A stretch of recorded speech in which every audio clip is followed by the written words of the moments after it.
Hello दोस्तों, welcome to growing knowledge. आज के इस वीडियो में हम हिंदी के पार्ट 4 को कवर करेंगे, जिसमें टॉप 50 क्वेश्चन जो कि एग्ज़ाम में ये क्वेश्चंस कई बार रिपीट हुए हैं उनको कवर करेंगे। अगर आप किसी भी एग्ज़ाम की तैयारी कर रहे हैं, उसके सिलेबस में अगर हिंदी सब्जेक्ट है तो ये क्वेश्चंस आपको ज़रूर देखना चाहिए विथ प्रॉपर एक्सप्लेनेशन। तो चलिए स्टार्ट करते हैं। इन क्वेश्चंस को कम से कम समय में अच्छे से समझते हुए कवर करते हैं। तो पहला क्वेश्चन है, आईना को खड़ी बोली में क्या कहते हैं? तो आईना को खड़ी बोली में शीशा या दर्पण कहते हैं। किस विद्वान ने देवनागरी लिपि के स्थान पर रोमन लिपि स्वीकार करने का सुझाव दिया था? देवनागरी लिपि के स्थान पर रोमन लिपि स्वीकार करने का सुझाव दिया था सुनीति कुमार चटर्जी ने। नेक्स्ट क्वेश्चन है, आचरण की सभ्यता में निबंधकार कौन है? आचरण की सभ्यता में निबंधकार कौन है? सरदार पूर्ण सिंह।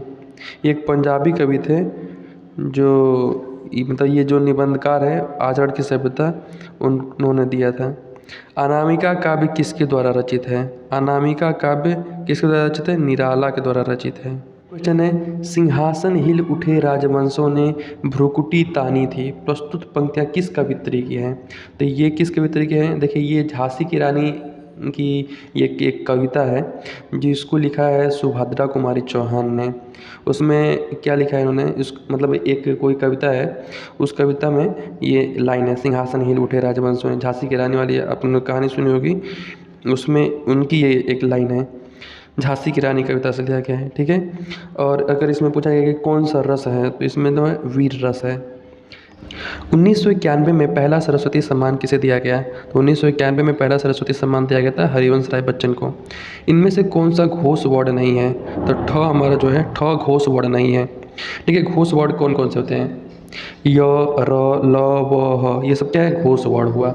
और अघोष वर्ड जिसको मतलब जिसको उष्म व्यंजन भी कहते हैं, जैसे कि स, श, स, जिसमें से ना जिसको बोलने से उष्मा निकलती हो, यानी जिसको प्रयोग करने से श्वास का प्रयोग होता है, श्वास बाहर निकलता है, यानी उष्मा बाहर निकलता है। इसको उष्म व्यंजन भी कहते हैं या फिर अघोष वर्ड भी कहते हैं, ठीक है। स, श, श, ह और ये सब अघोष वर्ड है।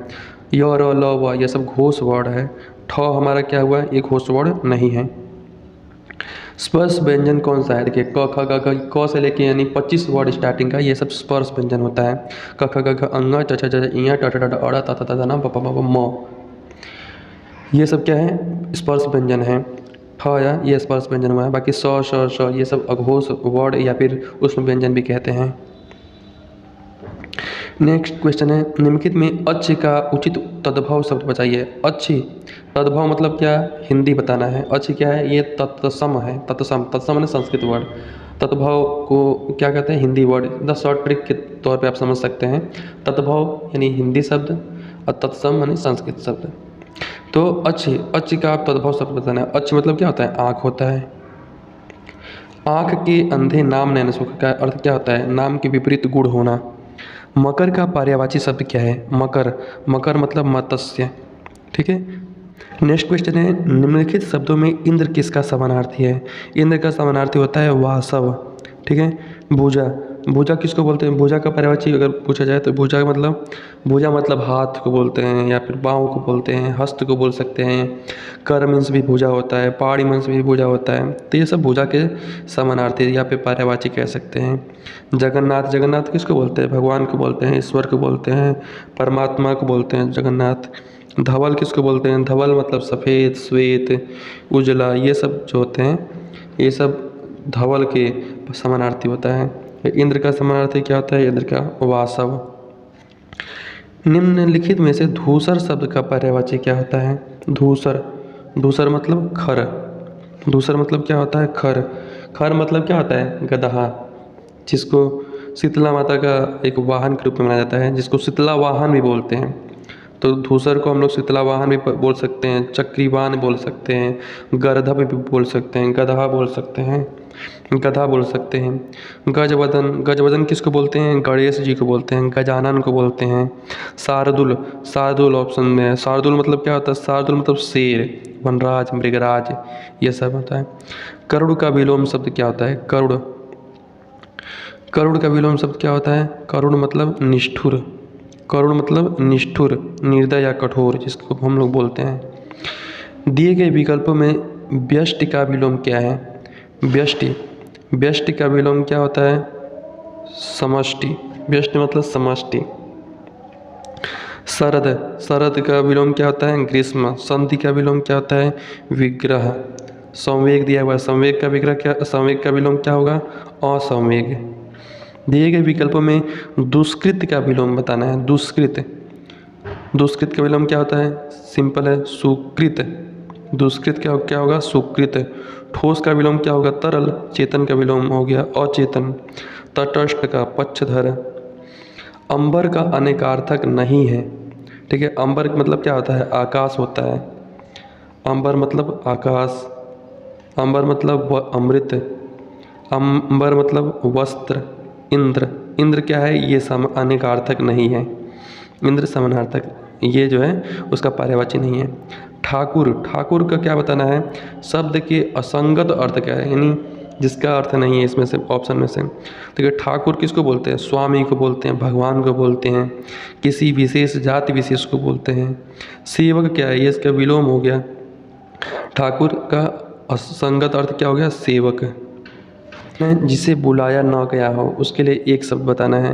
जिसे बुलाया ना गया हो मतलब अनाहूत। अनाहूत को आप अगर संधि विच्छेद करेंगे अनाहूत मतलब अनाहूत, जिसे बुलाया ना गया उसको अनाहूत बोलते हैं। अनअवगत, अनअवगत मतलब क्या होता है? जो अवगत ना हो, जिसको अवगत ना हो, जो जाना ना, जिसे जो जाना ना गया हो उसको अनअवगत बोलते हैं, अनवगत। अतिथि यानी जो जो गेस्ट होते हैं उसको अतिथि बोलते हैं। उसको जिसको बुलाया जाता है उसको अतिथि बोलते हैं। अतिथि का मतलब एक दूसरे आप कह सकते हैं अतिथि, अतिथि यानी आने की तिथि जिसका ज्ञात ना हो उसको अतिथि बोलते हैं। अभेद यानी जिसको भेदा ना जा सके उसको अभेद बोलते हैं। अनाहुत मतलब जिसे बुलाया ना गया हो। तेज चलने वाले को क्या बोलते हैं? तीव्रगामी बोलते हैं, तीव्रगामी। दिए गए शब्द युग्म के लिए कौन सा अर्थ युग्म उचित होगा? मानक और मणिक। मानक मतलब क्या होता है? मानक किसी चीज़ का बोलता है स्टैंडर्ड, यानी स्तर, अस्तर। मणिक मतलब क्या होता है? लाल रंग का एक रत्न होता है, उसको हम लोग बोलते हैं मानिक। मानक बोलते हैं ना कि इसका मानक क्या है, इसका स्तर क्या है, इसका स्टैंडर्ड क्या है। मानिक क्या होता है? एक लाल रंग के वस्त्र वगैरह को बोलते हैं। और दिए गए समश्रुत भिन्नार्थक शब्द का उचित अर्थ ज्ञात करना है। असर और असर, इसका अर्थ क्या होता है? देखिए असर मतलब तो प्रभाव होता है। देखिए यहाँ पे दो ऑप्शन है, उसमें से कौन सा सही है? अब असर, असर मतलब क्या होता है?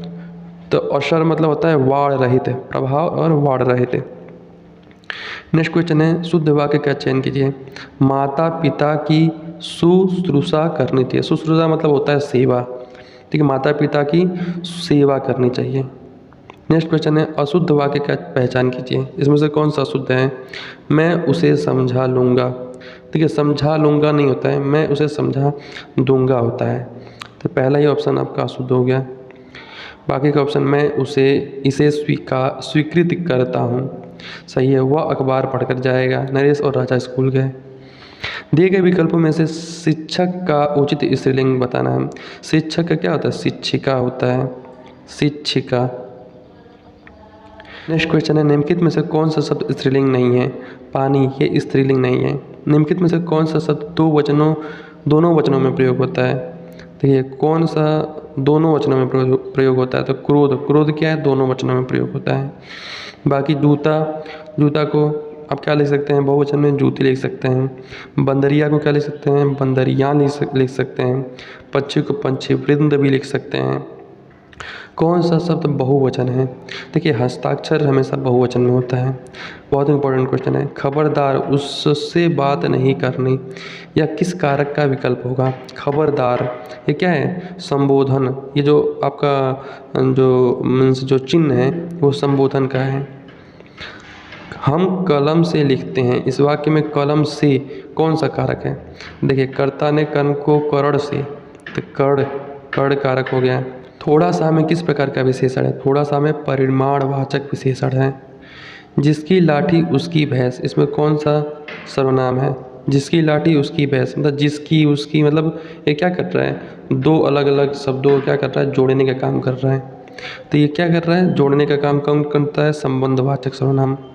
तो यहाँ पे संबंधवाचक सर्वनाम ये सब हुआ, ठीक है।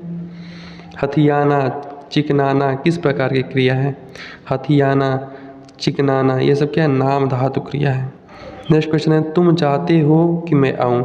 देखिए की का यूज हो रहा है ना, ये क्या कर रहा है? दो शब्दों को जोड़ रहा है, समुच्चयवाचक, जैसे की, किंतु, परंतु, तुम जाओ तो मैं आऊँ। इस प्रकार के जो वर्ड होते हैं ना, ये समुच्चय बोधक होते हैं, समुच्चय बोधक अव्यय होते हैं। मतलब जैसे कि अगर हम बोला जाए कि जैसे ये जो प्रीफिक्स लगे होते हैं, जैसे कि लेकिन, मगर, किंतु, परंतु, इसलिए, ये सब जो है ना, सब जो वर्ड होते हैं ये समुच्चय बोधक अव्यय कहलाते हैं। मैं अभी सो कर उठा हूँ, इस वाक्य में कौन सा काल है? मैं अभी सो कर उठा हूँ। सो कर उठा हूँ यानी उठ चुका है, भूतकाल हो गया, लेकिन अभी अभी यानी आसन्न भूतकाल कहलाएगा ये। नेक्स्ट क्वेश्चन है, कवियों द्वारा कविताएं लिखी गई। कवियों द्वारा कविताएं लिखनी गई, तो इसमें इस वाक्य में किस चीज़ की प्रधानता है? लिखने के बारे में बता रहा है। मेन जो प्रधान यानी किस शब्द की वह प्रधानता है? लिखने की। तो लिखना क्या है? एक कर्म है, ठीक है, तो ये कर्मवाच्य हुआ। परा उपसर्ग से बना शब्द निम्नलिखित में से कौन सा है? परा, तो पराभूत, परा उपसर्ग। बाकी सब में प्र, प्रति, प, ये सब उपसर्ग लगे हुए हैं।